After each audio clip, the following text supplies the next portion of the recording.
ब्रेकनंतरची बातमी. खडकवासला धरणातून पाण्याचा विसर्ग वाढवल्याने पुण्यातील नदीपात्रात पाणी साठवण्यास सुरुवात झाली आहे. भिडे पुलावरून वाहतूक बंद करण्यात आली आहे. शहरातील मुठा नदीच्या पात्रात मोठ्या प्रमाणात पाणी साचले.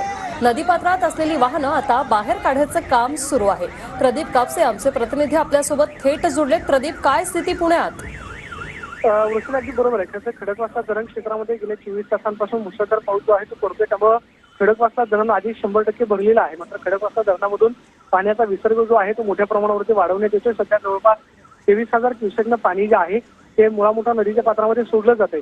ज्यावेळेस 20,000 क्युसेकनं पाणी सोडलं जातं त्यावेळेस नदीपात्रामधला भिडे पूल जो आहे तो पाण्याखाली जातो आणि पाण्याखाली गेल्यानंतर नदीपात्रातली वाहतूक जी आहे ते नदीपात्रामध्ये खरं तर मोठ्या प्रमाणावरती पाणी आल्यानंतर पूर्णपणे वाहतूक जी आहे ती बंद होते.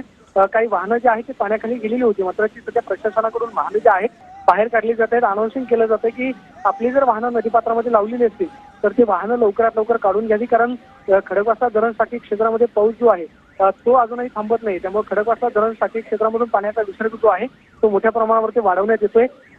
नदीकाठच्या लोकांना सतर्कतेचा इशारा जो आहे तो सुद्धा पाटबंधारे विभागाच्या वतीने देण्यात आलेला आहे. मात्र आपल्याला माहिती आहे की 10 दिवसांपूर्वी पुण्यामध्ये पूरस्थिती जी आहे ती उद्भवलेली होती. त्यामुळे प्रशासन सध्या अलर्ट मोडवरती काम करताना पाहायला मिळते. त्यामुळे नागरिकांना सुद्धा सूचना केल्या जात आहेत की नदीपात्राच्या परिसरामध्ये कुणीही जाऊ नका. रात्रीची वेळ आहे त्यामुळे प्रशासनाकडून दक्षतेची खबरदारी जी आहे ती घेतली जाते. मात्र सध्या 23,000 क्युसेकनं पाणी सोडल्यामुळे नदीपात्राच्या रस्त्यांवरती मोठ्या प्रमाणावरती पाणी आलेलं आहे. नक्कीच, धन्यवाद तुम्ही दिलेल्या या माहितीसाठी.